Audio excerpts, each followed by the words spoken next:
before you make your own brand, you gotta pay your dues. The guy was happy that I told that to him, and he explained me why he said that and everything. Pete Johnson too. I'm sorry. Tatuaje. Tatuaje. Older gentlemen who've been smoking cigars for years and decades, and they've come up to me and like put their hand on my shoulder and like, you are way underselling yourself. This cigar is better than a lot of other cigars. I'm on the swings, swinging around, drunk as a skunk, just swinging around my cigar like, yeah. Correct. There's 4 legs. If you're in the chair of life, there's 4 legs.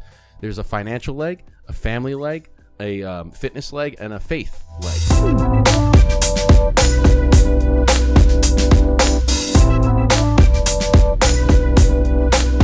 What's going on, everybody? Welcome back to the Burn Down Podcast. Today in the studio, we have our friend here, the owner, the CEO of not Burn Down, Blackbird Cigars, who makes the Burn Down cigar, the Blueprint, Jonas Santana, our good friend. What's up, brother? Welcome to the Burn Down. What's up? Spark it out, talk it out, burn it down. There it is. There it is. So the last time, we were talking about this before we hit record, the last time we saw Jonas was years ago. It had to be in person. 2018 probably? Around 2018. 6 years ago. Yeah, because you were just starting Blackbird. You were doing your tri-state area tour, New Jersey, Connecticut, Long Island. And we were buddies on Instagram. And you're like, yo, let's meet up. I'm going to the spot Matador. One thing led to another. And that was a long fucking time ago, man. And we've we talk like we FaceTime, we FaceTime, we Zoom, we talk. We obviously stay in touch. You know, Jonas makes our cigar, but it's wild that you think about. We talk to you all the time. We're on Instagram. We're Zooming, FaceTime, calling, everything. We haven't seen you in 6 years. I was just hoping you weren't like 300 pounds. And I was gonna be like, whoa, what happened to you, bro? But you're in better shape than last time I saw you. I was gonna say you look like you lost weight. Yeah, I'm being in a constant diet. Even that I travel a lot, I have a diet that allows me to eat pretty much everything. Wow. If I do it right. Yeah. Like no McDonald's and everything, but I just try to stay away from the process. Everything that is processed. No bread, no things like that. If it's rice only white. A lot of eggs, no bread, like I said. But it helped me a lot with the metabolism, and I can be anywhere, and there's no way nobody's going to have, like, eggs in a country. Yeah. So it helped me a lot. But, yeah, when I met you, I remember I was getting even more weight. I even remember something. I don't know if you remember. You were teaching me how to take great pictures. Teaching you how to take great pictures? Do you remember you say, and I said, like, brother, how you guys take awesome pictures? And you say, bro, you got to do this. You portrait, you zoom out. Oh, yeah. I do remember that. Yeah. Yeah, well, that was when we were just taking straight up pictures of cigars. Yeah. And I think you sent us cigars, and we took pictures of your cigars originally, and that's what, made the connection of us meeting you at Matador, our local lounge on Long Island. And, man, it's so bizarre that you're actually here in the studio. Because we had you on the podcast before. You were our second all-time guest of all time. And that was when we lost internet. We lost the first episode with you. We had to everything. We had to redo it the next day. It was bizarre. So we came a long way. Like I just showed you the video of us from 5 years ago when we first started. And it's good to have you in the studio. Blackbird's doing better than ever. I love it. New factory in the DR. Yeah, so I was going to ask. So that when we first met you, you had how many cigars? We first met you. You had like 3 lines out. 2 core line. You had like 2 lines, and the bundle right? cigars. Right? You had what? The Crow? The Crow, and back then the Raven. The Raven, right? Yeah. The red and the purple. Yes. Those were the 2. Before I got almost sued. Yes, I remember that. So how many you have now? 7 core line, 3 lines value, that is value line, and like multiple sizes of the bundles. 1 limited edition, that was the Macaw. And there's a couple of short runs coming. This year, there's a lot of short runs for different. I was gonna say short runs for you and for different locations. Different. They're gonna do like your own. Wow. Okay, you're gonna blend something for their location. No, I work it out this way. Like they have like a spotlight for a certain time, unless it's an exclusive. Short run in this case, like what I did with the Cactus Ren. It's a shop in Arizona, and the Cactus Ren is the state bird of Arizona. So they got the because he's an elite account. He got the spotlight for about 6 months because he sold out in 18 hours, $200. Wow. 200? 18 hours. Damn. Wow. And then he did where was this? What $400. spot? Cigarsdaily.com. Oh, Cigars Daily. Like the guy, he's very responsible. He's very organized, and he supports me a lot. 200 boxes in 18 hours. In 18 hours. Wow, that's impressive. That's nuts. That's very impressive. I thought, because typically when you, like if you go into a lounge and you open up a box and you sell like the entire box in one day, that's good. Like you open a fresh box and the box is gone in a day, that's great. Yeah. To sell 200 in less than a day is phenomenal. No, it's great. That's it depends. So he became an elite account. He's an and elite then account. You said we're going to do something, and I like the idea where the state bird, because Blackbird Cigars, Exactly. right? You have a very It's a thing. close, I guess a close relationship with birds. Okay, that's part of the whole brand of Blackbird. So having it, we're going to take the state bird of Arizona, and that's going to be your exclusive. That's a cool. Exactly. Of course, they have to be elite accounts, and they have to be friend of mine too. Because I don't treat everybody like the customers. I like to treat them as friends because trust me, when you travel as much as I do, you feel lonely if you don't create friends during the journey. So it's not only about money for me, honestly. Okay, it helps, it motivates, whatever. But you don't do nothing being rich in a Ferrari and nobody is your friend and everybody's looking at you just because you have money and you're gonna give away some it's drinks. only one aspect of life. It's all about the connection. Yeah. So we're gonna do a couple short runs this year. That is our short run, but they're gonna have the spotlight for a certain time. Like I'm doing one for Kansas. I'm doing one for. Well, in the case of the SmokingPipes.com, they're gonna have a one exclusive. That's not gonna be a short run. It's exclusive for them.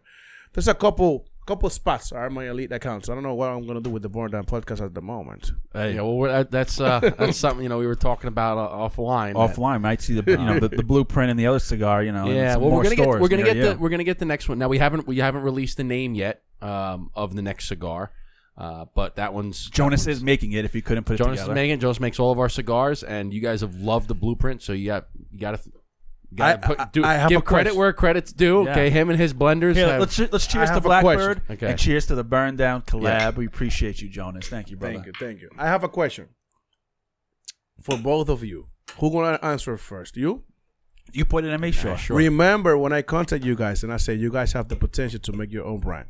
How do you feel now?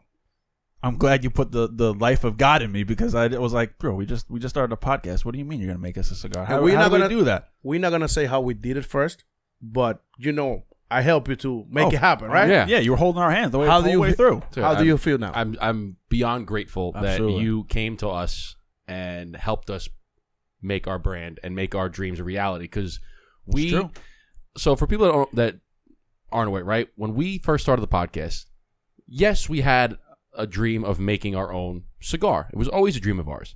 But Jonas took put his faith in us and extended his hand to say, hey, listen, I want to help you guys because I know where you're going. I like what you guys are doing, and I want to help you get your brand started. Have you ever thought about doing your own cigar?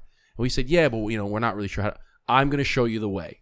And he took us under his wing to show us the way on how to get this off the ground and running. And now here we are, almost 2 years, and it's. I tell people the story all the time because I love it. Everyone always asks, "How did you get into this?" And I was like, "Not like everybody else." And they're like, "What do you mean?" I was like, we made connections, and we actually had a cigar brand owner, come to us and said, "Hey, I'm gonna do everything for you. I'm gonna hold your hand and guide you through the whole process. You just got to come up with the name and the logo, and we'll figure it out from there." And everyone's like, "How did you do that?" And I was like, we met at Matador on Long Island, and we just connected from there. And you know what? And Jonas, again, I just want to say thank you to you because you didn't have to do that. Yeah. You didn't have to come to us and say, listen, because we were just a podcast, and you reached out and said, I'm going to show you the way. And you didn't have to do that, but you did, and we're forever grateful for you to do that because now we have our own brand that people love.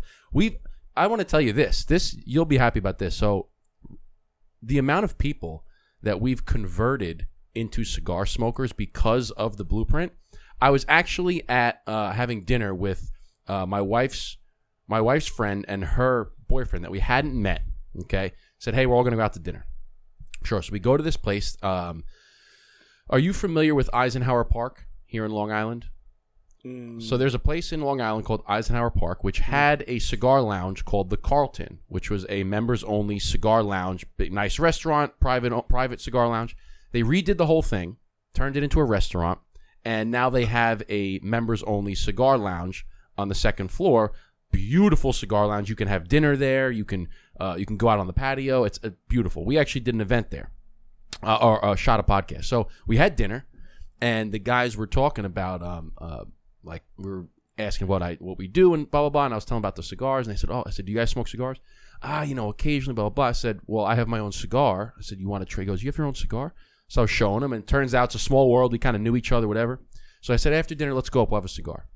So we go upstairs, and I give them the blueprint. I said, "This is our cigar, right? We have another one coming in the future." Blah blah. They start smoking it. The next day, right? I give them a couple of cigars to go home with. I said, "Here." The next day, he goes, "Dude," he goes, "I love your cigar. I'm in Village Cigar headquarters in Patchogue." Mm-hmm. He goes, "And I'm smoking an Opus X right now." He's like, "And I think your cigar is better than the Opus X." This is what do you think I feel about that? This is what he said. This is what he said. Okay, and I'm like, dude, that is. I told him. I said, it's, in my opinion, it's one of the best. It's like the best cigar ever. And so he's smoking them. Right. Week goes by. He's at a golf event. He goes, "Dude, I need more blueprints." He goes, "I'm a cigar smoker now." He goes, "I love it. I've been smoking cigars all the time." We went out to dinner again. He's like, "You bring blueprints?" I was like, "Of course he did." He pulls one out of his pocket. He goes, "I got another one." Starts smoking again. He goes, "Dude, I'm a cigar smoker. I'm hooked." He's sending me pictures all the time of him smoking cigars. He goes, "I smoked maybe 2 cigars my whole life prior to meeting you. Now I've smoked 10. He goes, "In like 2 weeks." Because I love cigars. And his buddy converted his buddy too. He goes, "I love your cigar." So it's the amount of people that smoke it and they go, "Wow, this is unbelievable." Yeah. I'm like, "Listen, you got Blackbird Cigars. They make it. Their blenders helped us. We went back and forth." And that was a part of all of his plan. He was like, "I like what you guys are doing. I'm going to make you a cigar because it's going to be a phenomenal cigar. And every time you say the blueprint, my name's going to be associated with it." When he said, he goes, "I think it's better than the Opus X." I was like, "You're damn right it's better than the Opus X." You goddamn right. You was right in your ego, right? Yeah, that felt good. That felt really good. On, man. That was awesome. But it's been a phenomenal journey. I keep saying it, but I'm glad you're in the studio. I know we've been talking about going to the DR and doing a podcast and going to the factory. It's gotta make that happen. There's a lot of things we're gonna do. There's a lot of good things. I know. Gotta make that happen. You guys gotta come with PCA with me. Oh, next year. PCA. Well, this year was a little bit tough. My wife's 6 months pregnant now, so we got. Thank you, my friend. So we're getting a little baby girl coming in the next few months. So life's gonna be a little bit different, but only reason now it's gonna be better. Now it's gonna be more reason to make more money. So it's gonna be better. Yeah, of course. Okay, of course. We're gonna don't let anybody tell you. And I don't have kids yet, but don't let anybody tell you that. "Oh, wait until you have kids, you'll see." But I'm like, listen, just. The more I feel like the more that you say, because you have kids, right? Yeah, too. And it's a beautiful thing. They make life. I've talked to so many people, and they go, "Oh my God, my kids!" And I said, "You make having kids sound terrible. Like it's supposed to be a beautiful thing." I understand kids are a lot. They probably like. How old are your kids?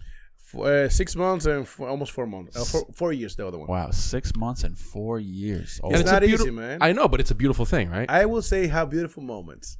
Yeah, but it's okay. But it's not easy. No, it's not easy. Especially when you're working and they always have energy. Let's say you can go home at 2 a.m. because you were working for whatever reason, and they're going to wake up at the same time, and you need to have the energy. Yeah. But even that they are a lot, sometimes too much energy, it really motivates you to go out and show. Like, who do you want your kids to be? Like, this is my idol. You want their idol to be Back Buddy, or you want Eric to be their idol? Exactly. You know what I mean? Exactly. So I'm working that I'm my idol, not anybody, any band or whatever. Mm-hmm. You have to be like they are your mirror. Yes. So they gotta see daddy working and making it happen, and not only working, because we also have to balance it out. Like, you have to be dedicated to your work, but you also how to treat your family almost like your work. Like, you got to put it in the calendar. Today, we're going to have breakfast. In 3 days, we're going to have lunch. If you don't do it that way, as soon as you're growing in the business, you're not going to be able to make it happen. Balance is everything in a family. I can tell you that right now for experience, because I've been traveling even more. And my marriage and my kids, my whole family is more balanced now than before. Even that I used to travel less. You know why? Because I feel like it's almost to a point where when you have so much time with somebody, you don't value the time that you have. But now when you only have a little bit amount of time, you put so much more value into it. And the quality of it's a difference between quantity and quality, right? You have so much time, but it's not quality time. I mean, now I don't have that much time, but every single waking moment I do have with them is much higher quality. I put so much more value, and everything's planned. We're going to do this, we're going to do that, because I know I don't get a whole lot of time. So that's a beautiful way to look at it. And I always and you had mentioned the one thing before I wanted to talk about, where you were saying that there's obviously growing a business, and there it is, and making holy shit, there it is. It's up on the wall. I just ripped it off. I used to have the hair right there. I just ripped it off the wall, but gosh. this is the first time we met Jonas in Long Island. It's still on the wall to this day. You're gonna make me cry, right? Come on, bro. We appreciate these memories. I love it. But what I was saying is, you're talking about balance, and you're saying, obviously making money is good, but it's not everything. It's not everything. One of the things that we had talked about, I talk about all the time, is that your life is like a stool, or it's like this chair. There's 4 legs to this chair. Correct. There's 4 legs. If you're in the chair of life, there's 4 legs. There's a financial leg, a family leg, a fitness leg, and a faith leg, right? Yeah. And if all 4 legs are strong and you have balance in your life, then you're not going to tip over. Everything's good. But if, let's say, all you have is the financial leg that's strong and you make a lot of money, but you have no relationship with your family, you have no physical fitness health, and then you have no faith in, no spiritual, in my case, faith in God. You don't have any relationship with God. You have none of those, but your financial, that chair ain't going to stand up. You have 1 leg. It's like having a chair with 1 leg. You're going to be an empty rich guy. Exactly. Yeah. So that's why you had mentioned before, finances are great, but now I'm eating better, so I have a better physical health, right? I have a relationship with my family and my friends. I'm putting quality time in there. I have a relationship with God. I think you're Christian, right? Do you believe in God? Yeah, exactly. Man. So all 4 of those things are strong, and it's funny like question. You believe in God? It's like very like I can feel you on the stand. You believe in God, bro? Nowadays, 2024, you gotta ask first sometimes. Forget about it. I just think it's a very interesting question because people get weirded out by it. But like in that case, okay, there's some people that don't have any religion. Whatever your religion is, that's why it's like a faith, or I say it's more of like a spiritual or a mental health, right? Whatever your faith is. If you're Christian, it's your faith, your relationship with God. If you're not religious, then it's your meditation and your spiritual health, like making sure your mental health is whatever the case may be, right? But you got to have that aspect of it, right? Yeah. There's physical, mental, relational with people, and then finances. It's all part of life. So, anyway, okay, so we are smoking the Superb. Now, tell us a little bit about this. I've had the Robusto size, right? This one. This is the Robusto. I've had this one before. I haven't had the Toro. So tell us a little bit about this. Is this the newest one out yet? As a core line, yes. Okay. So we did that after we perfected every single blend of our cigars once we moved to the new factory. So even your cigars are going to turn better now because, for example, every time we get tobacco, even if we grow it or we get it by a supplier, we re-ferment every single tobacco. Like we do a process again and again and again because no matter what's your stage, you gotta look for your own signature. Like it gotta taste in a way. Like for example, AJ Cigars, with a lot of respect, always it's an AJ product or whatever. So we perfected every single blend, and then after that, like 7 months, 8 months later, we decided to bring something new so we can gravitate the people. Whoever had a bad experience with us, they're gonna be curious now. Whoever had a great experience, of course, they're gonna go and try the Superb. More curious, yeah. It's about the marketing and everything. But no matter how beautiful you do the marketing, at the end of the day, it's the product. The repeat customer will be by the product, not by the marketing. You cannot smoke the box. You cannot smoke the label. Maybe two cigars, they do the smokable label, but it doesn't taste like shit. Yeah. Like, No, I love the Habano. Is it Habano wrapper, right? That's my first Habano as a core line. It smells fantastic. Right out the. Yeah. There's not too many cigars that I can remember off memory where I just remember just smelling the cigar. We always talk about don't put your nose on the cigar if you're in the cigar lounge, but it smells so fucking good, man. Oh my god! Hey, look at the ash. Oh yeah, I already tapped it once. So you getting the new warehouse in the Dominican Republic is another part of our story because we have a very unique way of how you approach us. And when you had this new factory came in, you said, "Hey man, this and this is happening. I don't know if I can do this for you guys and help you guys with this. You guys have to kind of figure it out on your own because this is taking a lot of my time." And that kind of helped us propel into being more of business owners and cigar makers saying, all right, well, we have to go back to square one. We can't rely on Jonas to hold our hand. What are we going to do? And that helped us put our feet to the flame and even kick off or continue the blueprint even better. So yeah, you were like you were a mentor to us when it came to releasing a cigar. You said, listen, this first batch, I'm going to show you the way. I'm going to kind of guide you. And then after that, you're like, all right, listen, I got this new factory, and all my time's going over here. I showed you the way. Exactly. Now you got to go, okay? Yeah, just fly. Listen, young grasshoppers. Yep. You got to go. It's now. like, you're helping your son practice swinging the baseball bat. And he goes up to the game and you're going, son, I can't be at the game anymore. You got to figure it out. I totally get it, man. Like, the thing is, you guys don't know, I planned everything out with you. In a very psychological way. Of course. I believe in what I was doing, and I believed in what you guys were doing. I understand that you guys didn't know anything inside of the cigar industry, so I needed to give you a taste. After I give you a taste, I need to give you the motivation to keep going on your own in a certain way, because sadly, the only way human beings appreciate stuff is when it hurts. True. So I did everything on that way because I want you guys to realize the potential that you guys have. Mm-hmm. Then you go in the risk and you do your own thing. And I'm still there. But I want you to value what you guys have. That's all I wanted. Because honestly, I probably can continue doing it. But that's not the way. Yeah. You guys gotta grow. And you have the potential to grow. And I tell you, when we got the first box, I remember it like it was yesterday because it was at my bachelor party before I got married. We had a bachelor party, and I brought the box, and we didn't open it yet. I was like, Eric, because we were going to the bachelor party, so I said, Eric, you ready for this? Pulled out the box, took the plastic off, broke the seal, opened it up, and it's like, I wanted to cry. Yeah. I wanted to cry, and then we smoked them that night, and there's a video of us. Oh yeah, and I couldn't believe it. I was like, this is.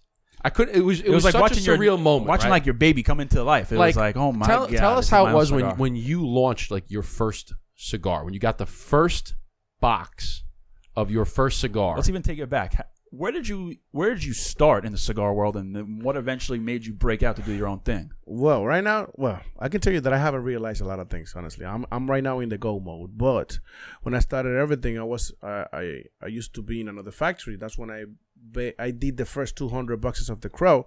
Well, I was in another factory working, and were you rolling cigar? What were you doing? I did everything. My job was graphic designing, selling, events, and getting connection with the people, sales, and traveling here every other month probably, until I got hired by the same company in the warehouse in Miami. And I was doing everything by myself, like one person doing the warehouse job, plus selling, plus invoicing, containers, everything by myself. That helped me to get a lot of information about the industry inside, but not only that.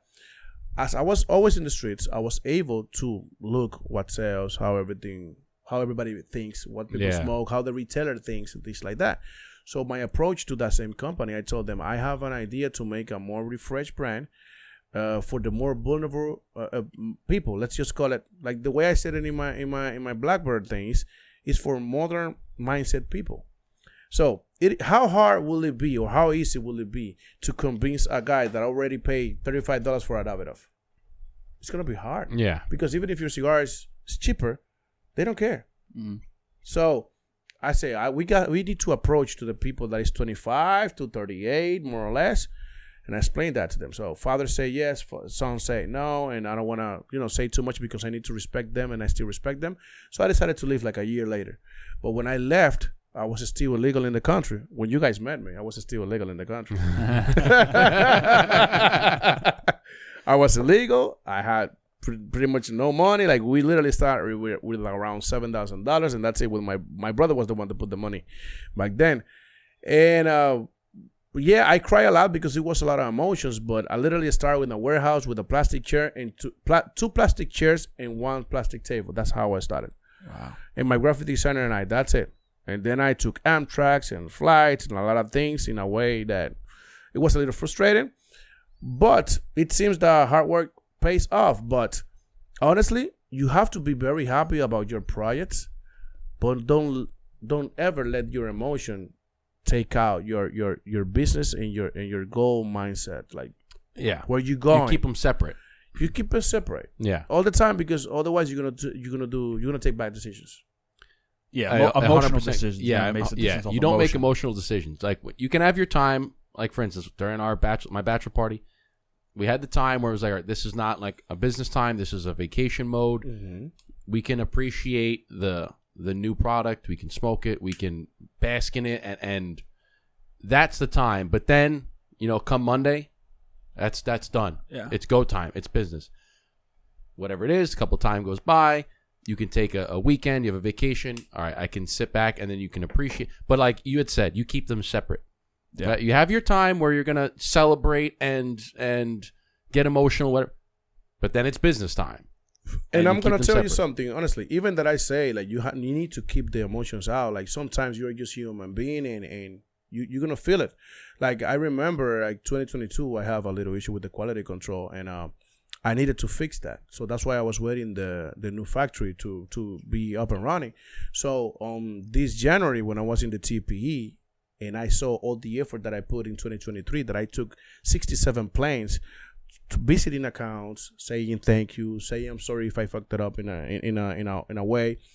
And it really helped me to realize like it's always great to come clean, to come clear. People will respect you even more. You're going to be more a man for them. And when I finished the TPE, that it went well, when everybody was dismantling, man, I was crying. Like I was crying like this, and my guys working with me like, what happened? I'm like, just let me breathe because I had too much in my shoulders. Mm-hmm. Also in PCA, like literally 2 weeks ago, when I saw how my retailers are becoming my friends, I had a gift from somebody, a cigar superstore, Rash. He came with a sneaker as a gift for our friendship, our business, and literally, yeah, I cried too.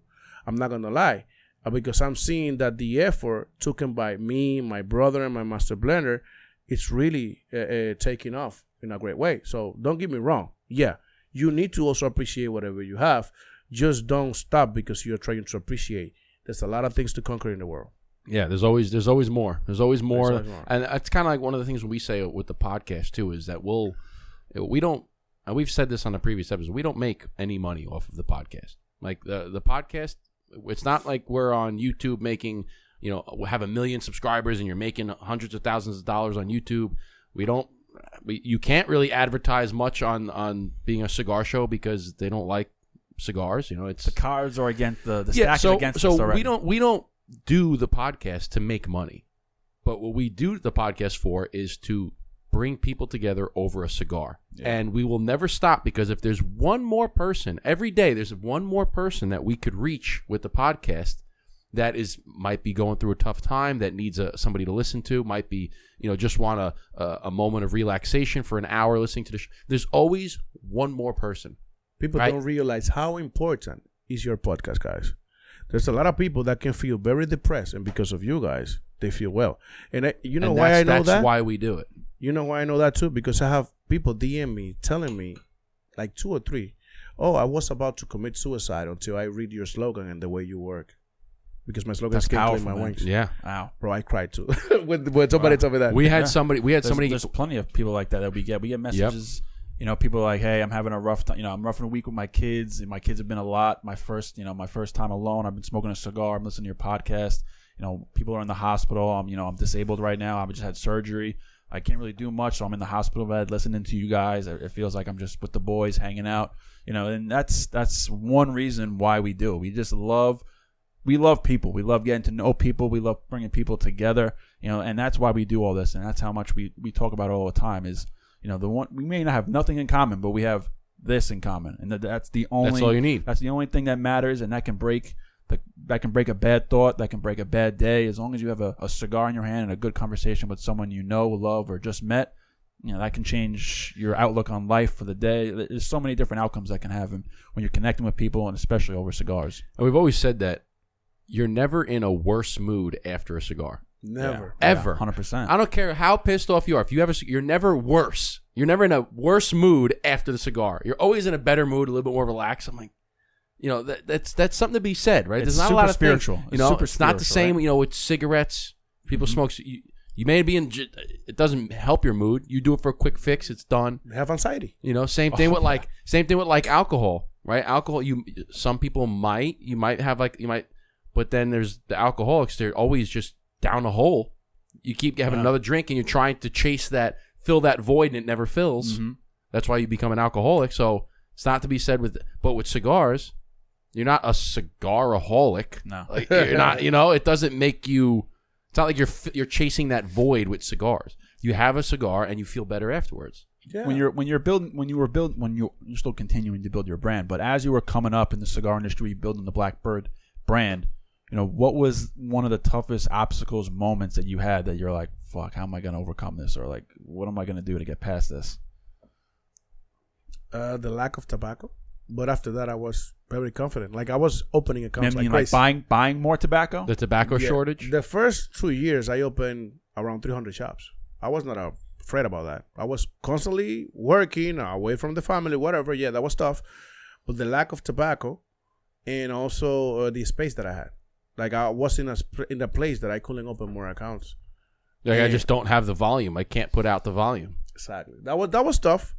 Maybe another people was like, I always say, like, if you're having a bad situation, like the brand is not really coming out, maybe you did a brand that was not well thought and the cigar is not as good as you trying to sell them. Like, your brand, the blueprint, it speaks by itself. It has an identity. You guys have a podcast. You have a reach. People listen to you. But there's a lot of people that they with a lot of respect with everybody. Hey, if you make a cigar, Don Eric cigar, who do you fuck you are? Yeah. And we say it, well, Justin, you're breathing into the mic. But am I? Sorry. I'm really focused. I'm really listening to Jonas speak, and I just hear pull off the bird. Yeah. Pull off the That's bird where it is. I'm trying to get strategic pull. I was trying to get it so it doesn't rip, but there it is. I was looking for the other one. And that's one thing that we say all the time. Without the podcast, building the Blueprint cigar brand would have been so much harder. And I don't even know if we would have the mental capacity to be like, all right, it's Eric and Justin in his backyard, and we have a cigar brand. How do we take off? How do we get people to know? That's what the podcast is. Another reason for the podcast is like, this is brand awareness. Yeah. We do this to connect with people and to reach other people, another person every day. But it's the marketing side of it, right? We had just sat down the other day talking about, okay, what's our business? Okay, there's certain things of parts of the business that are the money makers, right? That make the business money, and then there's other things that are the marketing side of it, operational costs. Yeah, operational costs. So think about any brand, right? McDonald's, okay? The commercials don't make McDonald's money. Right, the commercials build awareness about McDonald's, and then the burgers and the fries make the money. Yeah, but they spend money to put advertisements out there to build awareness, and then they brings in customers. That's what the podcast does. That's what social media does. Is it builds awareness of a brand to then bring people to your product. Correct. And are you still in the rap game? I'm still making this. Because I was still making stuff. That was we talked about going down to DR, man, getting a little... Because I was going to say, I mean, that's one way to build your brand, especially, I remember asking you, like, because the one video on YouTube, Corazon. It has like a million... What does that mean? Corazon is, it's like, who they are, who's like the callejon party, like the street party. Now let me ask, that has a million views on YouTube. I love it, and it's a banger. I'm like, yeah, the guy who makes my cigars he's a cigar rapper, but he's also a rapper. Let's play it. I'll play it right now. Am I ready? I'll put it on my phone. I'll hook up to it. I mean, I'll play it right now. And people get a headset. Ready? People get a kick out of it because people are like, wait, the person who makes your cigars is also a rapper. I go, yeah, look at this music video, and they're like, holy shit. And they always, are you going to be in the music video one day? I was like, he offered it. I would love. I told you guys once. I know. Right. Until I showed my wife. So what's it called? Well, if you go to YouTube, you go. I have it. Jontana RD. What is it? Jontana RD in YouTube. Let me say. Jontana? It helps. It's like you guys have the podcast, and I'm the music. Of course. That's what I'm saying. It helps to reach more people. And also, how many times do people think about what's going to be the cigar playlist? Of course. How many times people think about that? There's one friend of mine that he also DJing for Drew Estate. He's doing that. Smoking. I don't know if you... DJ Eli? DJ Eli. He's doing that right now. And I was talking with him 2 weeks ago in PCA. And like, I'm doing like the playlist. What should you be listening while you're smoking a cigar? That's fucking amazing. Eric, do you have it? Send it to me. I have it. Send it to me. I'm going to play it quick. But why I look it up. So it's Jontana? Jontana RD in YouTube. No, I have it. I just so looked many subscriptions. Jontana RD. RD. I looked it up and it didn't. I got it right here. Okay. So, here you go. I'll just play it right here. Here we go. No, play it. No, send it to me because I'm going to play it in the headset. Send it to me. Okay. Otherwise, it's not going to play. Yeah, baby. 3 years ago. 1 million views, baby. Love that. That was my second music video. But I mean, I just love. I mean, one, it's a good song. It's like a nice. It's a banger. Right, well, send it to me. I did. You impatient mother. And so it's coming your way. But people always like. There it is. Okay, ready? Here we go. We're gonna play because I want to play this in the headsets so we can actually get some good audio on it. So everybody's gonna listen. And before this music video, Jonas did a cigar wrap music video in his warehouse, and he did shout out the burn down, which I have a video of, and I tried making a clip of it. Wow, you remember that video that I did in the warehouse? Bro, it's saved in my phone. Oh shit, here it is. Yeah, I feel like we're in the studio. Hey, hell yeah, man! People can listen to that. Oh, yeah, it's hooked up to our mixer. Yeah, that was my second one, man. What's up, Bird Down? Yeah. ¿Cuáles son? ¿Cuáles son? ¿Cuáles son? A lo que le gustan los party de callejón. ¿Cuáles son? Los tigres reales. De esos que por ti pues sacan los metales. ¿Cuáles son? I love it. I love it. That's fucking dope. That's a banger. That's a banger. Dope. That's dope. sick. It's fucking so cool. So how did you get into that now? Well, I always rap in my house and everything, but with all the respect to my parents, they never believed too much like, hey, the rap game or whatever, because back in the days, you have to be from college or whatever to make it in life. You got to be a doctor or a marketing engineer or whatever. So I didn't have the opportunity. But once I was already making a little bit of money in the cigar industry, I said, I think this is the time to also advertise cigars while I'm doing music. Because as you can see in the Qualison video, you can see the boxes of cigars. Yeah, exactly. So they couldn't see, but they can hear it. The first image that pops up is the jackdaw and the raven, and it's like there's the cigars. And I was going to ask, you're smoking cigars in all your videos, all your rap videos? Not all of them. Depends, because I have to mix it up. But in that one I'm smoking. Mm-hmm. There's another one before that I'm smoking. I even did a dance choreography dance video with the Andamo Guillao song, and all the ladies are dancing with the boxes of Blackbird. Crazy. To make something different. You did something in your old factory, right? You had like the shelves of all the. That was when I was preparing the warehouse in Miami. So I was doing a song. I feel a little. Aren't we in that song, bro? I was just saying that. Burn it down, bro. When we had him on, I think so. He was doing it, and then he gave us a little shout out. Because what are you saying? You were saying, when I wake up, I smoke, bro. Since I wake up, I just torch it up. Torch it up. Torch it up. Hold on, I have it here. Hold on. Torch it up. You're like burned down. I haven't recorded that song. You have it? That's the Blackbird song that I created when I started the brand. Yeah. Because I said 7 a.m. before I hit the streets, gotta light up a cigar before brushing my teeth. It's hard to decide between jackdaw and a finch. I just smoke it both until I get an inch. Yeah, bro. And then he says, I have it. I torch it up and burn down all day. Yeah. Burn down all day. Yeah. I'm gonna find it. I have it. I have it. Yeah, because I said Blackbird all day, and the second one I said burn down all day. Yes. It make a lot of sense. I love it. It was fucking awesome. I was like, oh shit, we just got shouted out. That's why I always say, man. That was what year? It was 5 years ago. Yeah. Jeez. I always say like cigar smoking. It doesn't need to be only on the same spot. Like we can have enjoyment. We can do a lot of things at the same time. So tell us about the new factory, right? Mm-hmm. Because this is a recent, like within the last year, right? You're in the new factory. Yeah. So how much of an upgrade was it from the old factory? How much square footage from the old factory to the new factory? From 1,200 square feet to 30,000 square feet. To 30,000. Yeah, so how many people did you have working at the 1,200 square foot to now at the 30,000? I think I used to have like 26. Now I have like 100 because we have space now to grow. Yeah. We're not. You haven't maxed it out yet. Yeah. No. We have a capacity right now of 80 pairs. That's around 28,000 cigars a day. 80 pairs? Is that what it's called? 80 pairs? Yeah. It's 20,000 cigars a day. What is pairs? Cigars a day. What's pairs would be the bonchero and the roller. Oh, okay. So you have 80 of those, and they can put out 28,000 cigars a day. That's the capacity. Wow. So they put out about 300 a day each. 350, 400, depending on the blend, depending if it's a bundle cigar. Or now, is that working 8 hours a day? Is that from 9 to 5? They start like 6 a.m. and they leave around 3 to 4. Oh, okay. So they start early. So it's the same thing. So it's kind of like an 8-hour shift, 9-hour shift, something like that. Yeah. So they're doing like 30 cigars an hour. That's the capacity. We're not there yet, but we have a lot of room to grow now. Oh shit! I just stretched it out after lunch, bro. How you got that? Yeah. You sent it to me. I just stretched it out. Blackbird. Oh, you gotta send that to me, man. I don't even have it. I love it. Burned down all day. love it. I just touched it up. I love it. Oh my god, send it to the group, man. I love that. Wow.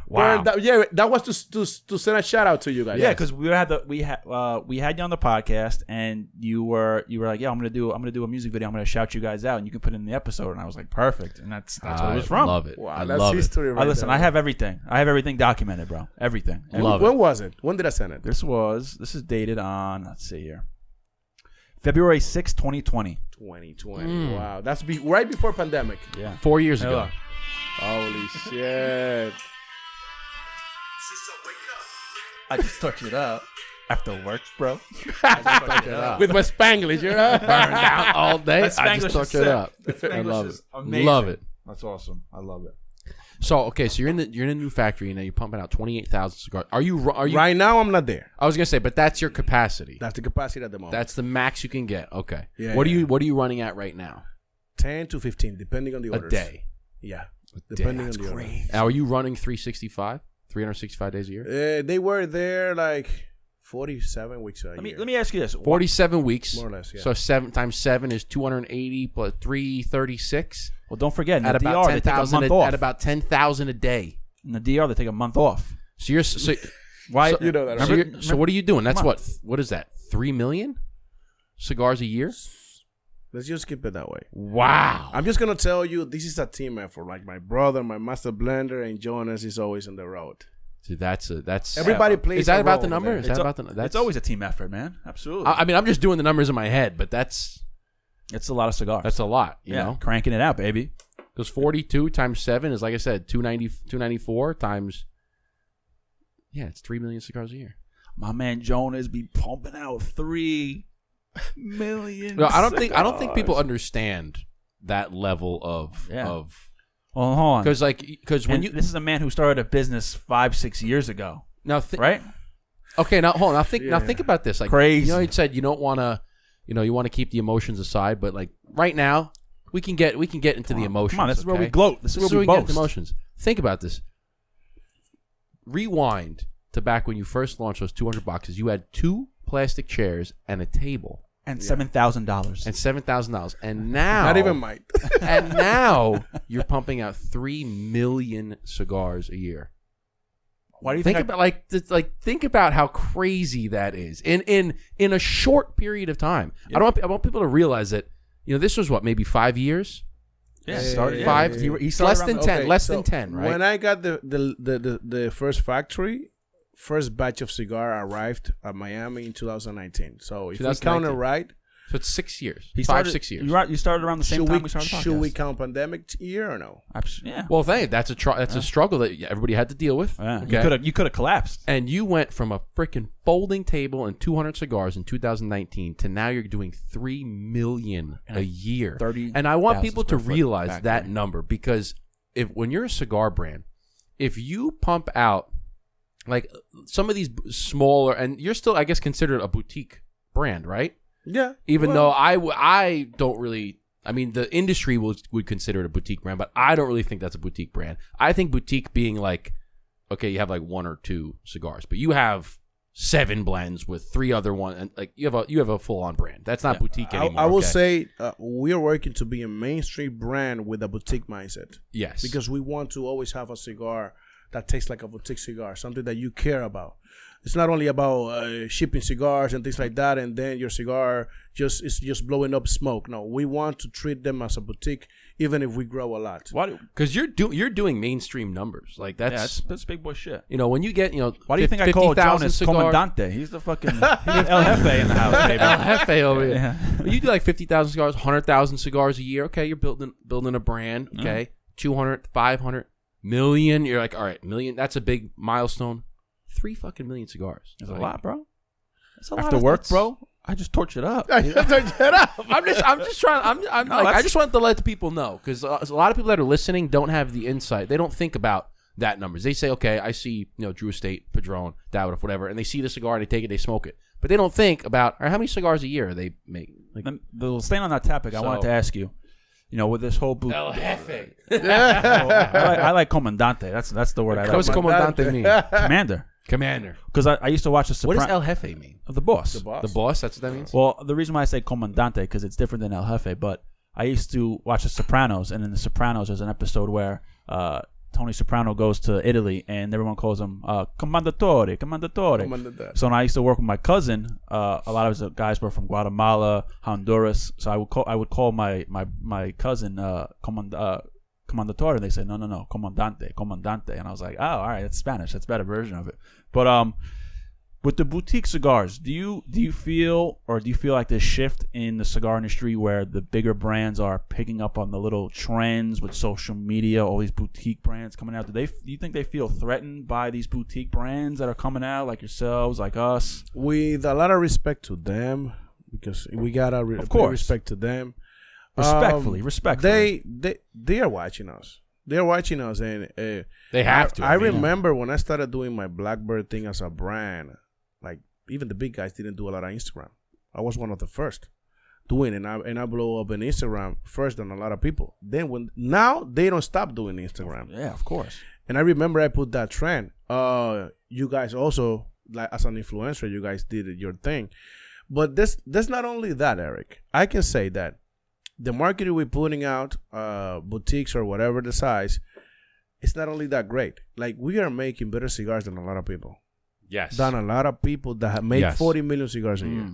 Well, I mean, from our experience, when we do events, we in New York, if you're in Pennsylvania, our cigar goes for about $10, which is a pretty good price point. It's pretty inexpensive if you ask me.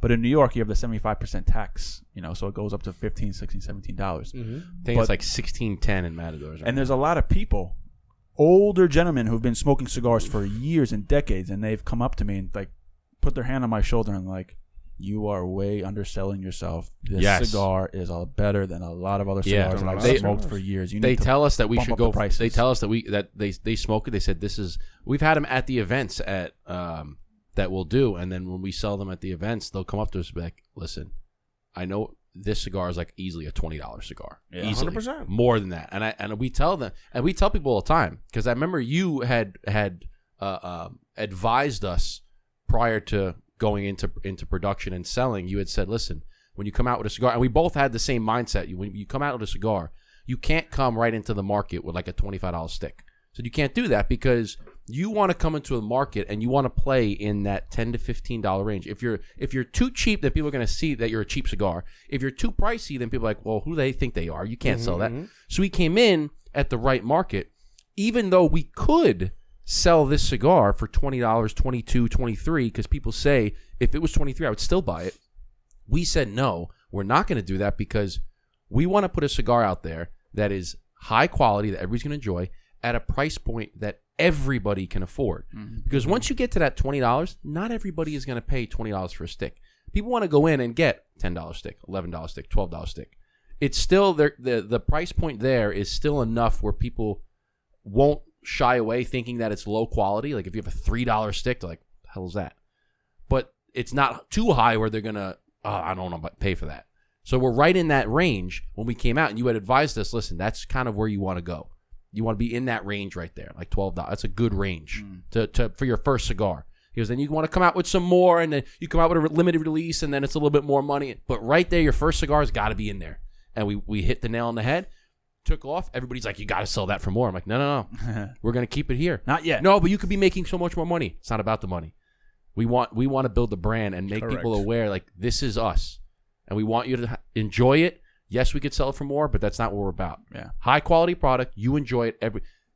Coming down the line, we'll get more cigars that are higher priced. But they appreciate you for it. They appreciate you for it. First. You gotta get known first, because most of the time, with a lot of respect, I'm gonna say this: most of the people that pay $25 to $30, they are buying the label, whatever they know. Yes. Not necessarily how great is the blend, because let's put it this way: the people that can afford $30 cigar every day, they don't have time to be like checking on every blend. They just want to go for whatever is secure. It has the name. They grab and go. The most of the time, they don't have the time to be sitting at the lounge. And some of the guys that are spending like north of 30, 35, 50, they're buying it just to show off that they could spend $50. Correct. That's why they're buying it. You're not going to go into a lounge and because there's plenty of other cigars. Like for instance, and a no knock on Davidoff. Okay, I love Davidoff. The Royal Release. It's a good stick. I'm not going to lie. It's a great cigar. But I'm not going to go in and spend in New York, $175 on one cigar when I can buy a box of something else that I think is just as good. But some people will because they'll say, "Oh, look, I'm smoking the." Because when you sit down with them, what are you smoking? I'm smoking the Royal Release. It's like a show off. I want to show you how much money I have. That's why. Exactly. That's why some people are paying that. It's a flex. It's a flex, right? It's the same reason why some people might go buy a $200,000 car when it's like that's really not the best car to buy. Like for $200,000, I can buy 3 $70,000 cars that are way better than that car. Yeah. But they want to show that I have the $200,000 car. It's a flex. It's just like everything else in this world. Bags, cars, houses. It's to show you, look what I got. Look what I got. Now, don't get me wrong. It's relative. If you're making $10 million a year, fuck yeah, I'm going to buy a $200,000 car. Okay. Yeah, but for the average Joe, you know what I'm saying. But people are spending the money for the flex. Yeah. And you're right. You can't go in the market. So people that are listening and you want to start your own brand. Don't go in the market with like a $30 stick. Yeah. Okay. If you're trying to build a brand, like a full-on brand of cigars, not just a one-off. And it also depends because some people, I know I'm rambling, but some people, you're rambling. Still rambles. I feel like if you're like a Michael Jordan and you want to come out with your own cigar and then charge $30, it's understandable. Yeah, I get it. You have every right to. I get it. But if the cigar does not nail it, people's not going to come back. Yeah. Then you're going to sell. It's going to be here for a year and then forgotten about. Yeah, exactly. My question for Jonas was, what are some of the positive trends that you're seeing in the cigar industry just as a whole? Is there anything that you're keeping your eye on? And you're like, that could be something good, or I want more women. More women. Yeah. More women. That's on the up. The black community also is growing a lot. Is it really? The black community. Yeah. Why do you say that? You can events? When you see legal providers making a 60x6, they already give you an information. Really? Because they like the big cigars. So that community is growing. I didn't know that. The Latin American community is also growing. Like in my country, they used to not smoke cigars unless you have a body of yours that makes cigars. So wait a second. So you're saying that the Latin American community is actually growing, and they weren't big cigar smokers? Even in Colombia, they're smoking cigars now. Because I would have thought that. Thought so. Yeah, I would have thought that Latin community was like the biggest. Never. Really? Never. They just made cigars. They just make cigars. That's it. They don't respect it as they do now. Wow. In my country, especially, they didn't respect it. They were just made it because it was the biggest exporter of. That's like the biggest thing you exported, right? That's it. But the people that smoke cigars is because if Eric has a factory, he comes to hang out place and he brings the cigars and the people smoke it for free. But now people is really respecting. People is really paying for the cigar. I think it's a great thing. Like I always say, the only way you can grow the industry is when you bring new smokers to the market. That's the only way. That's the only way. Otherwise, you're gonna be battling against the same consumer. So if somebody smokes, let's say, 10 brands in a weekly basis, 10 brands, 2 cigars a day, 5 days a week. If you put a new cigar out, that doesn't mean they're gonna smoke 12 cigars. Yeah, they might have to replace something. They replace one and put the one that you like that they like now. So I always tell them, like, if you're aiming always to let's say the older generation, with much respect to them, they don't really care about the new cigars right now. Yeah, they don't really care. So we always have to make to the 25 to the 40, 45. They are more open to try new things. But good things that I see, like there's a lot of good cigars out there right now. Like the competition is great right now. And I love the competition because it motivates me to wake up every day and do something different, work harder, experiment new ideas. I think that's great. The women stuff, I like it. I hope there's more women like owner of cigars. Yeah, well, we just had recently Wanda from Sticks and Stones owns her own brand. Nova Cigars. Leo, she owns her own brand. But we see it all the time. All three of the cases that you just mentioned, the women community, I guess, the black community and Latina community. That's whenever we go to events, like we had one event on the top of Borough Hotel in Long Island City. That was flooded with all three of those. Lots of women, black women, Latina women, lots of black culture and Latina culture. Everybody was there. White culture, everybody came to cigars, and we're all hanging out, dancing, eating, having a good time, drinking. It's just like it's this gigantic melting pot from everybody smoking cigars. And what I love about cigars, man, if you really understand, people like cigars unified people. It doesn't matter the color scheme. It doesn't matter your race, where the fuck you're from. I don't care. We all come to the same spot, no matter if you have 10,000 in your pocket or you have $1 million in your pocket. We are all the same in that table, enjoying a cigar and having a great conversation to relax ourselves. That's the best psychology time you can have. I love it. And you know, you said something about how there's more brands coming out and you like the competition. We actually think that the cigar community is one of the only communities where you can have multiple brand owners all sitting around a table trying each other's cigars and saying like, oh, I like your cigar. What'd you do with this? Oh, and tell me about what you think of my cigar. But you would never see that in any other industry. You're not going to see a McDonald's, a Wendy's, and a Burger King sitting around a table trying each other's hamburgers, asking, how do you make a good hamburger? But you'll see it in a cigar commercial. In a cult, you can sit down, like we can sit down. You have a cigar, we have a cigar, he has a cigar, and say, oh, what'd you put in that cigar? Oh, I put a little bit of Lajero in it. Oh, I like that. That's spicy. What do you think about this blend? What do you think about that? And all you guys like collaborate and talk cigars. And because it's all about what you mentioned, Jonas. It's all about connecting with those people, whether it's a consumer level or a brand owner level. Because people ask me all the time, like, we've had LFD, we've had Nova, we've had Gran Habano, Blackbird, obviously. We've had all these different cigar brands, and people are like, well, you have your own cigar. Why would you bring on, like, aren't you a competitor of theirs? I'm like, well, technically we're in the same industry, but you don't understand if you're not in the cigar industry. You look at it as like, oh, there's a competitor. Why are you guys like coinciding together? Cigars are the only industry that I know where we can talk about your cigar. We have our own cigar, but we can talk about your cigar the whole time, and it doesn't mean mean nothing because. And you send us some of yours, we'll send you some of ours. Because you know why? Because cigar smokers like to try different stuff. Obviously, you have the people who are every day they like their own brand, but they come on the podcast, they see Blackbird Cigar, LFD Cigar, and they'll be like, oh, what is that cigar? Oh, it's an LFD cigar? Oh, I saw on the Burn Down podcast. Oh, what's the Burn Down podcast? Oh, they have their own cigar, the Blueprint. And it's just like a spider web. Yeah, people love Hence variety. Why Jonas wanted to join with the Burn Down. Because he knew where we were going, and he's a smart guy. and you had said something, too, about how the trying to cater towards, like, the older generation is... I don't want to say it's a bad move. It's almost a bad move because the old generation they're kind of like stuck in their ways. Yeah. They're going to smoke what they smoke. They're not really interested in trying new stuff. They're just, guy's going to smoke Padron 1000 series until the day he dies for the next 40 years. Okay. It's the same reason why the craft beer industry is booming with the younger generation. Correct. Because the older generation's like, I don't want to try any new stuff. Just give me my Stella. Give me my Bud Light. I'm going to drink that until the day I die. Okay. Yeah. But that's another reason why young guys like us are trying to bring the younger crowd into it, right? That's why we've had a lot of success on the podcast, is because we're young guys and we're trying to cater towards the younger generation, and the younger generation loves the variety. They want to try all the different boutique blends. They're coming into the community that's more of a, I don't want to say it's outdated, but the cigar community in the past was more of an older pastime, right? More of the older generation smoke cigars, but now there's a lot of younger guys coming in, people that are 20s, that are 30s, 40s, that are smoking cigars, and they want variety. And this is in this age range when you're starting to have a family, when you're mid 20s, late 20s, 30s.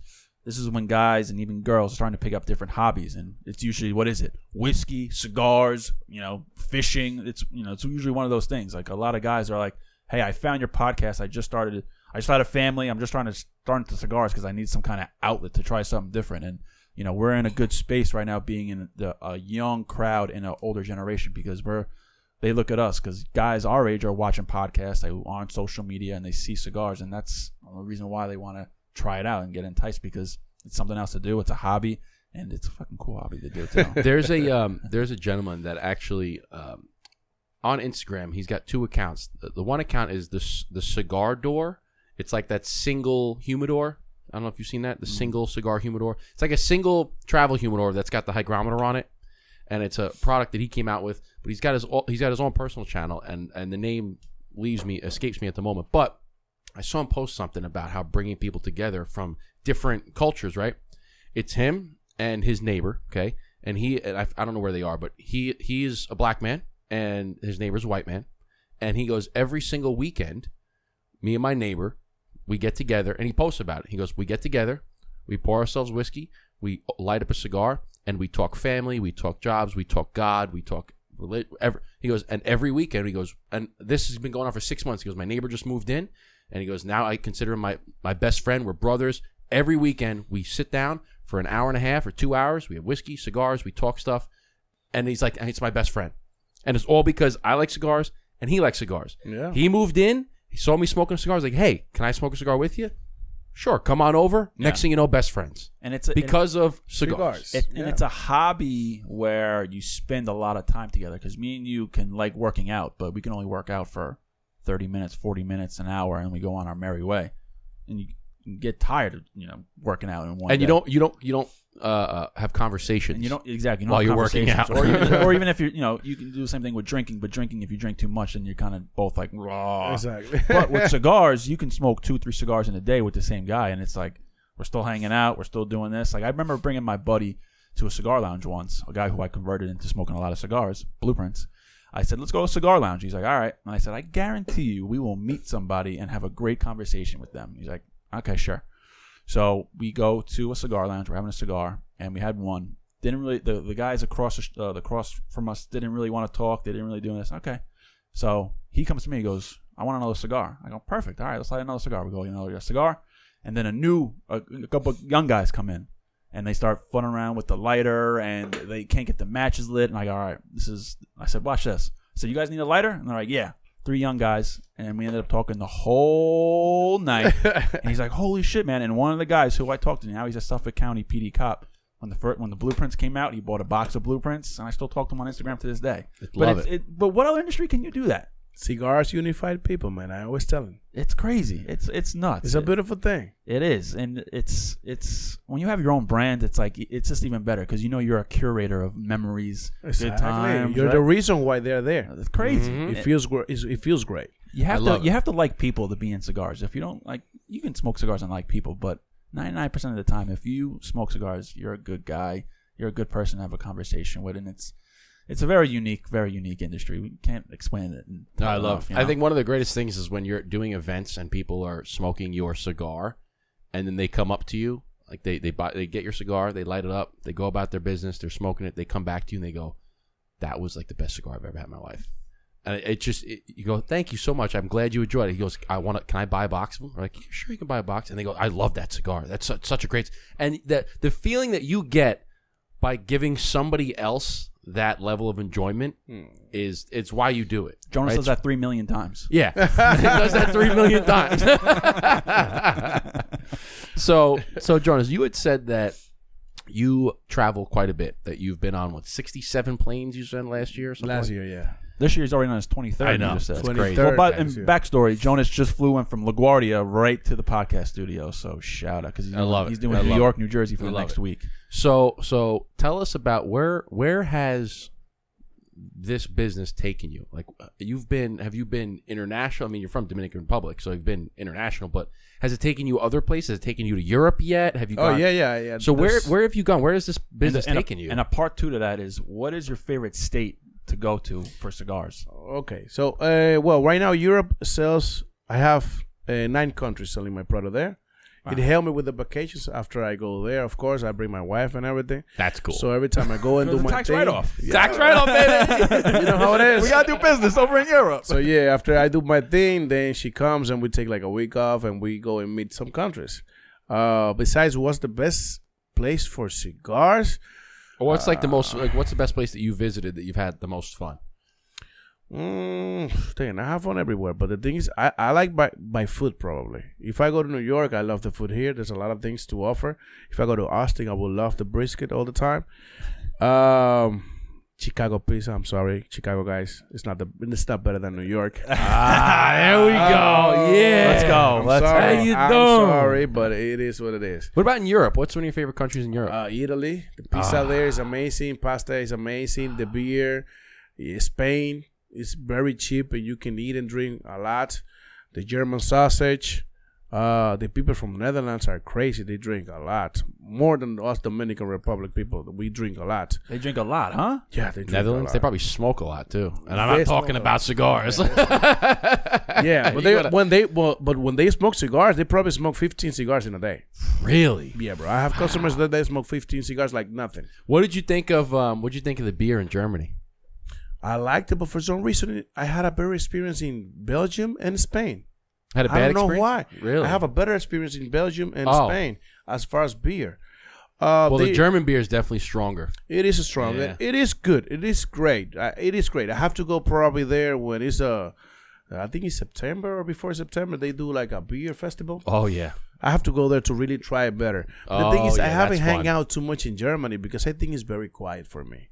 It's like German people is more like they behave themselves. Go to beer fest. It won't be quiet. Trust me. I'm pretty sure It's Oktoberfest. I've been there. The Oktoberfest, yeah. It's not quiet. Okay. I have a funny story about cigars, and so I've been to Oktoberfest. I think it was like 2019, and I'm dying to go back. But Oktoberfest is a festival that they have every single year, and it started to celebrate the princess. I think her name is Teresa, and she got married, and they started like this horse race or something like that. And now it's gone into this gigantic festival, and they have all these different beer tents, and each beer tent holds thousands of people, and they're drinking, they're eating food, they're having a good time. And I remember having a cigar, and so you get out the tent, I'm lighting up a cigar, and it was a Liga Privada that I had. This was 2019 before we even have our cigars. And I'm smoking a cigar, and now they have like a carnival, so all these different rides. And I get my cigar, and I'm like, shit, we want to go on the swings. You know, like you get on and the swings go up, and it swings you around. And I'm like, fuck, I don't want to put my cigar down. I just lit this thing, right? So I'm like, So I kind of do one of these. I like hold it to the side, and like, all right, how many, we have 3 people, right? Ice fight that and they give us, okay, blah, blah, blah. I pay them, right? I walk on, I sit down. As soon as I buckle in, as soon as it raises up, pull the cigar out. I'm on the swings, swinging around, drunk as a skunk, just swinging around my cigar like, yeah. And it just, wind's blowing in my hair, and I'm smoking my cigar, just going around. It was awesome. It was awesome. And she was my girlfriend at the time, now my wife, but she was like, what are you doing? I'm like, I'm having a great time. It was awesome. That is a lively event. You will have a blast. I gotta go there. I gotta go there. We when we do events, we had a couple events at Matador recently, and we stayed after hours after they closed, and we kind of just chopped it up with them for a little bit, and we said, how was the event? Like, how did it go? And they said, you guys do events to a T on what we want. And we're like, what is that? And they're like, you engage with all of the customers, you talk to everybody, you have a very vibrant personality, you're going up, handshakes. The giveaways. He said you give away a lot of stuff, which people love. And I'm like, do a lot of people not do that? And he's like, no. He's like, you have some cigar brands, and they just think who they are, and the reps are just repping. It's not their cigar; they're just repping it. So they'll sit in the corner, they'll sit behind the counter, and they won't really engage with the customers. And they told us, they had another prominent cigar company there who was one of the blenders. And they kind of just sat in the corner, and they kind of drove the experience down. So my question to you is, what is a good event for you? Like, how do you choreograph your events? How do you make sure your customers or your events are having the best experience when you're doing that? What I like to do most of the time is 2 hours probably at the table if I don't have somebody helping me. Mm-hmm. And after that, I like to be talking with everybody. Like, the best events is when you really have everybody paying attention to you, at least for 20 minutes, explaining the brand or what you do, whatever, so people can have the connection and understand where the name come from, why you blend this, so and that. So I think when they are happy with everything you did, they engage, they keep contacting you, they ask your phone or whatever, the Instagram, that's when I can say, okay, as a moment, it's a great event. As sales, we probably gotta sell, I don't know, $200 to feel great. I just thought that was interesting because they're whoever cigar event they're doing, I would think they would want to engage with the crowd. They want to engage with the people to liven. That's a proper event. Yeah, and that kind of took me back. Like, they're like, you did it to a T, because I was like, we could have done this better, we could have done that better. And like, no, you did it to a T. A lot of brands, or I should say reps, don't engage, and I just thought that was quite interesting because we talk about all the time how cigars bring people together, and we talk. We have all amazing. Yeah, we just thought that it was like that's just how you did an event. Yeah, we were just being us, exactly. And it just took me back for a little bit. So it was interesting. But my next question for you was, what's something that you see that's kind of trending in a negative way, or something that you see that you really don't necessarily like too much in the cigar industry? Is there anything that comes to mind? Damn, that's a great question. First time I got asked that. I gotta say, well, a lot of people talk about what's you come to the burn down. You ask good questions. A lot of people talk about what's going good, and we looked at, but there's also some things that probably aren't trending in the right direction, and you have to be prepared for them in order to make adjustments. And well, that's something. Well, something that I think is negative is still happening, and I was walking in PCA actually about that, and I see Pete Johnson, and I told him, "Hey, brother, can I tell you something?" He was walking towards me, and I was walking towards him, and he was humble and tell me, hey, how can I help you? And I say, brother, there's something that you said that I keep repeating in every shop that I go, and you said, before you make your own brand, you got to pay your dues. The guy was happy that I told that to him, and he explained me why he said that and everything. Pete Johnson too, I'm sorry. Tatuaje. Tatuaje. And he explained me why he said that and everything. So something negative that I can tell you is, if you're going to make a brand of cigars, please respect the industry. Please do your due diligence before you put something out. Because then you say, oh, people don't support me. But why do you think is that? Like, did you do your thing? Right. Like, if you're not a people person, why you making a brand and want to be the face of the brand? If you want to make a brand and you have the money to invest, put somebody else to be the ambassador. So something that I don't like is when people just make the brand just because they have 15 years smoking cigars. That doesn't care about, like, that doesn't mean anything. You gotta know everything inside. Probably you have to be for a year working at the factory, or just being there and doing things, or probably you have to be in a retail side or whatever. But it's the respect that the people sometimes don't do. Like, how many brands do we see every month in New York City? Yeah. With a lot of respect to everybody, I just want them to do well. Just do your thing right.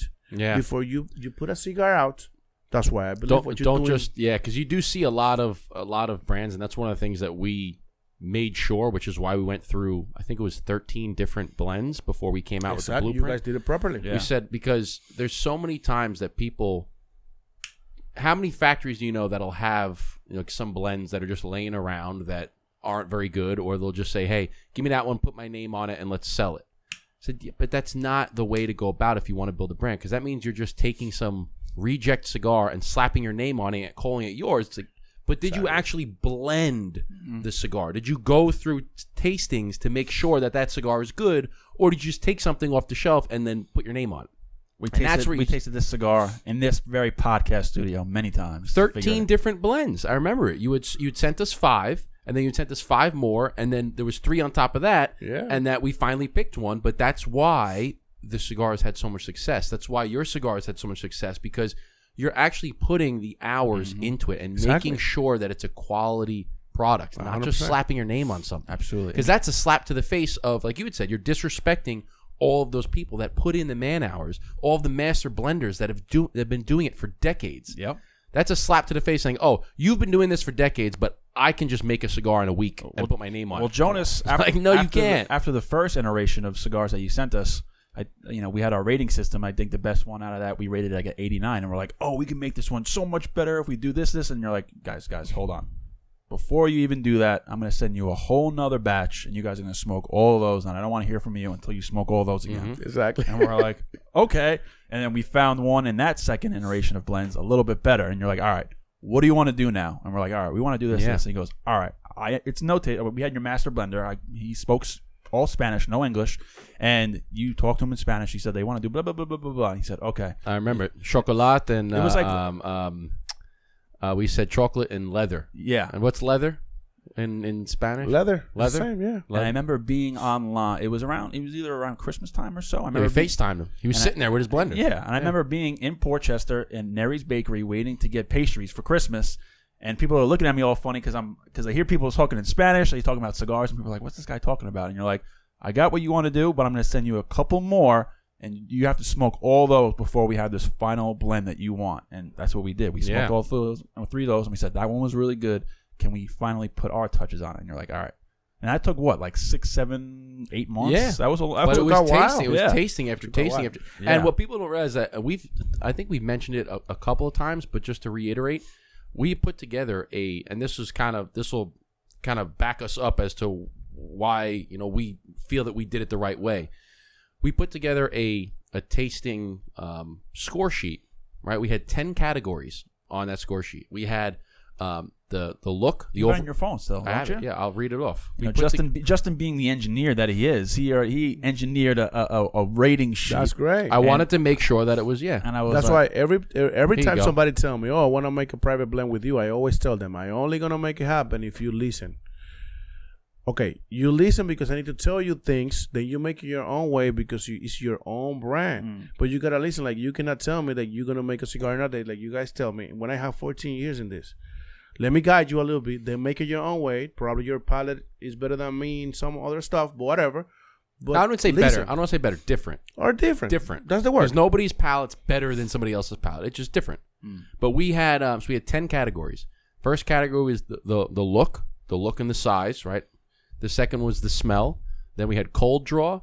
Then we had first third, second third, third, the finish, the draw, the smoke output, and the burn and the ash. How well does it hold an ash? And those are 10 categories. And we rated each category on a scale of 1 to 10.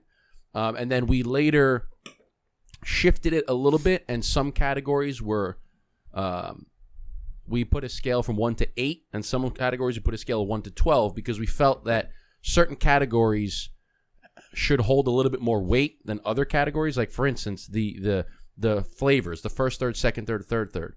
That's the main flavor of the cigar. So those should probably hold a little bit more value than, say, the cold draw. Or say like the finish, right? It's important, but the cold draw and the finish are not as important as the overall flavor and how the flavor changes. So we tweaked it a little bit, but it was out of 100 points, and we sat down with every single cigar that you had sent us, and we put it through this rating system. And then we came out diligence. And we came out with a cigar that said, all right, now this cigar is an A+. This is knock it out, and that's what became the blueprint. But to your point is, we didn't just say, because you could have sent us those 5 and be like, yeah, this one's good enough. Yeah. But what is good enough? Like, if it's good enough for us, then when somebody else smokes it, it's just going to be okay. Yeah. I'm not going to give you a cigar and say, hey, try this. It's okay. It's good enough.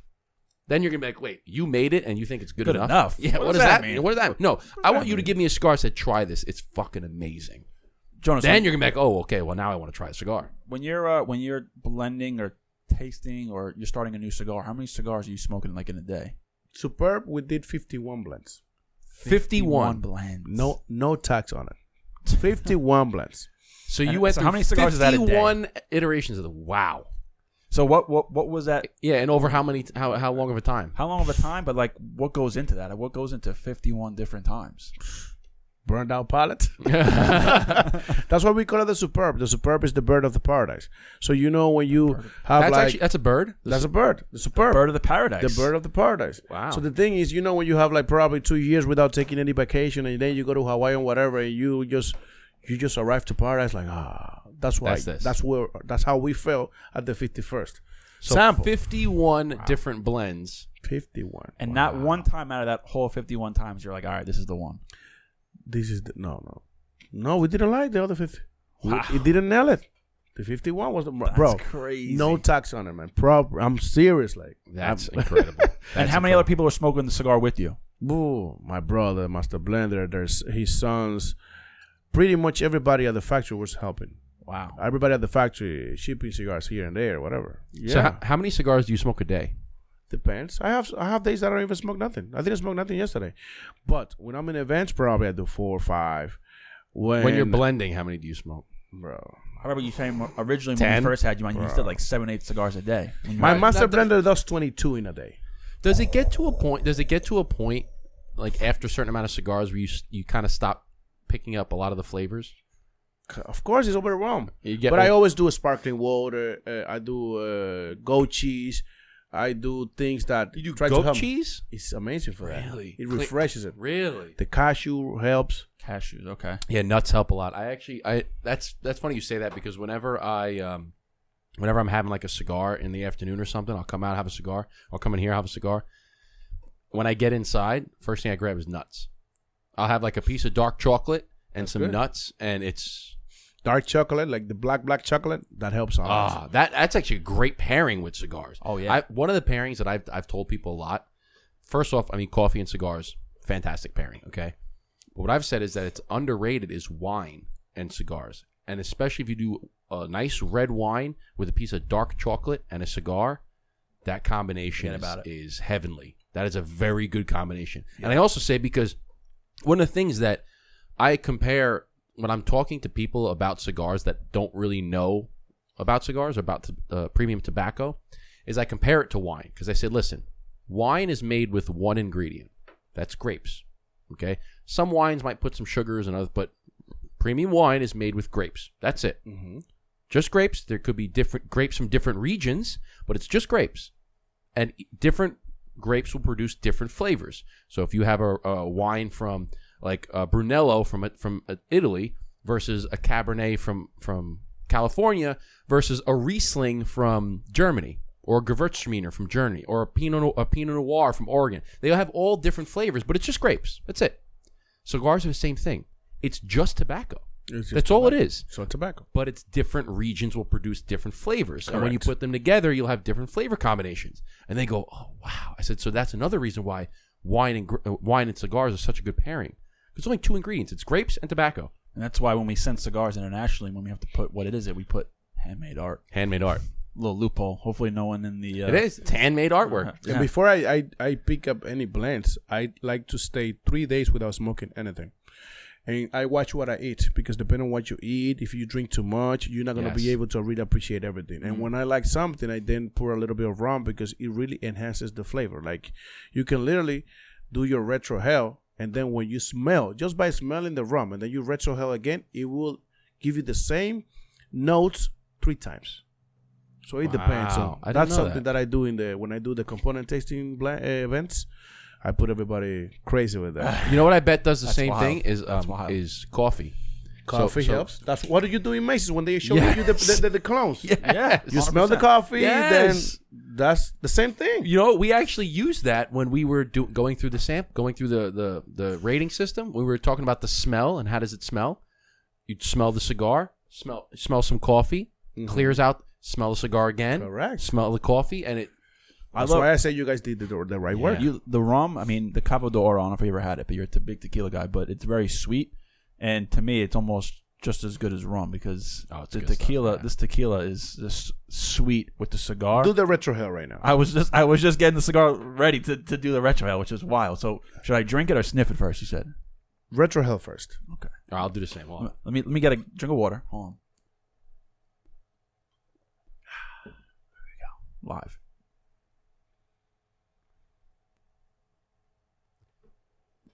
I inhaled that one.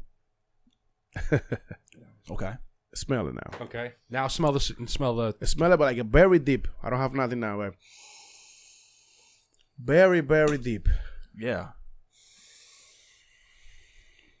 Tastes like berries. It's wild. You're gonna feel a lot of things now. Okay. Now retrohale again. Oh shit! I might now do it again. Yeah, just blow a little bit and then you retrohale whatever you have left. Whoa! Yeah. You see? Yeah. You get you pick up. I pick up more. Mm-hmm. So the first retrohale was a little bit harsher, right? A little harsher. Took a sniff of the Cabo de Oro. Did and a you can second do retrohale. Do it again. And it was smoother. But it was sweet. I don't know. Don't finish it. Give me a second. I want you now to smoke from the cigar and throw it to your left. Throw it to the left of my mouth. Okay. Oh, okay. Yeah, because different parts of your mouth have different taste buds. And now do it to your left. Try to remember whatever you feel, and now throw it to your right. Okay. After you do that, then right. Now go right. Yeah. Let's see if you feel something different with the same cigar. I do feel something different. The right side was a little bit lighter. It was like, I don't know if it was sweeter, but it definitely didn't taste the same as the left. I'm going to keep going back and forth because I definitely I don't have a pinpoint, but the left side was a little bit tough, like not tougher, but a little bit harsher, and this side was, I don't know, like lighter or sweeter. It was wow, It's pretty fucking amazing. Something else is after you do that, I want you to have a little sip of the drink, just a little sip, and wash your mouth in it, and then swallow. So that's interesting. So out the left, I'm getting more. For me, I get more of the floral. Correct. On the left side for me. The left side. From the left side, I'm getting a little bit more. I get more strength in the pepper from this side. Not too much. That's pepper, me. This one doesn't have too pepper. That's on the left, I have floral. That's how I am. I had more strength on the left, and then it was less on the right. So that's interesting because but that just shows that, like I said before, nobody's palate's better. It's different palate. So I got floral. This is different and organism. out to the right. And whatever you ate today probably was different than his. Okay. I have to get it. Yeah. Now, Eric, have a little sip, wash your mouth, and then swallow. Just a little sip. I think you need to light it. Yeah, I was trying to purge it. You see? Now smoke the cigar and throw all the smoke inside of the glass. So hold it. I'll tell you, swishing. So it's been sweet, but swishing the tequila around my mouth, it made it more, not harsher, but it tasted more of like a stronger tequila. Is that normal? Okay. So now what you want me to take a puff of cigar, take a big puff and throw everything here and hold it. Okay. Everything, and hold it. Try to hold it. Okay. Shake it a little bit. I've actually done this before with wine. Yeah. Okay. Yeah. I was sitting outside and I did the same thing with wine because I was like, I wonder if it's Let it breathe now. Let it breathe. And the tequila picks up some of because the wine picked up some of the tobacco flavored when I did that, and it was like it changed the wine. It was wild. So now try it. Mm-hmm. Oh shit! That was definitely the most prominent. Smoky. That tasted like wild berries. I did that with wine. I did that with wine once. That was nuts. Yeah, I did it with wine. I've done it with whiskey, but I did it with wine once outside, and I was like, shit. it's funny because I did it for a video because I'd seen somebody do it on Instagram. I was like, oh, this would be a cool video. I'm drinking the wine. I had the nice fedora on. I had a little like beach shirt on. Smoked a cigar. I put it in there just to show it, right? Let it sit in there for a second. Got a little lightheaded from that because the wine glass is like this. It holds more the smoke. It held it in there. I didn't have to like cover it. I just let it sit for a second. And then I took a sip of the wine. I was like, whoa. And it brought out like all the leather in the wine. It was really wild. Something cool is pull up from the cigar again and hold it to your favorite side. If you like it more the left, you do the left. If you like it more the right, and hold it. Couple of seconds. Throw it out. And I want you to hold the drink now in the same spot. Bro, this is like I'm tasting some crazy berries right now.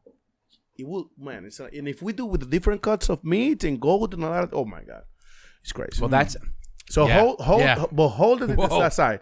Whoa, hold that drink in that side. I don't have any more. I have to go get more, but wow. You have the drink there? Perfect. Swallow.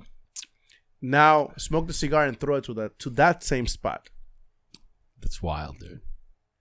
I've never done it this in depth. That's fucking crazy. The cigar has like 3 different flavors. That is so crazy. I've never tasted a diversity of like. That's flavors. How you pair, like. Wow, left side, right side, holding the. That's crazy.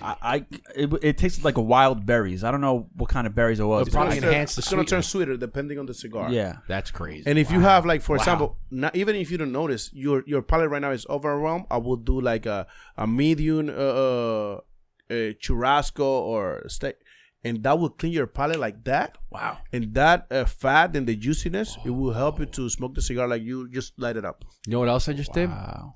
So I took see if this works for you. I took the smoke in, and I just drank water. So I don't know if it's gonna. And I just like slowly blew it out. Not either side, just right out the front. Just slowly blew it out a little bit, and then you do like you lick your lips,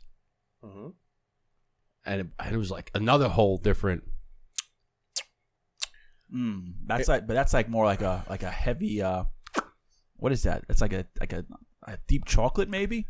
It's wild. Well, I tell people too, like when heavy dark the chocolate. first thing I tell people when they're trying to taste cigars, because I'm like, listen, cigars, right? If you're not used to it, it's going to taste like tobacco, and they might all taste the same. I said, but one way that you can try to taste different things, I said, listen, excuse me, when you take the cigar, right, let it sit, blow it out. I said, then lick your lips and lick the roof of your mouth. I got like you just try to lick your lips and see what flavors you pick up. And I tell people to do that, and they go, oh, whoa, now I can taste some different. I said, don't just take the cigar and just blow it out. So try to get some flavors. Lick your lips a little bit. Now another level is he's saying you go left side of your mouth, right side of your mouth, retrohale, take a sip, retrohale again, take a sip on the left side, take a sip on the right. It's I got like a nicotine rush or something. Hey, now, that's interesting that you did that, and I'm glad you showed us that, because now I know that when you're tasting cigars, the left side of my mouth can pick up more of the floral notes. Correct. And the right side will pick up more of the richer notes. So the left side is more on the lighter side. The right side is more on the richer side. something else you can do now to feel a little. I think it's a twinkle, a little twinkle in your tongue. Blow from the cigar, then put your mouth like this, and put the tongue right in the center before you blow it out. Do it. All right. But your tongue has to be in the center. Yeah. Get it on the tip of your tongue a little like, yeah. That's what I get it like, you know what you get? That's very floral. I get floral. the tingling wow. as if, and this is where I try to explain to people when you get a spicy. That's crazy. I explain to people when you get a spicy cigar. I ask them, I go, do you feel like you just ate a hot wing, like a hot buffalo wing, and your lips are kind of tingling a little bit? I said, do you feel that? I said, yes. That's the spiciness of the cigar coming out. It's almost like you get cayenne pepper and it gives you a little tingling. That's more of the spices coming out. That whole process, like, I don't know, I haven't felt lightheaded from a cigar in a long time.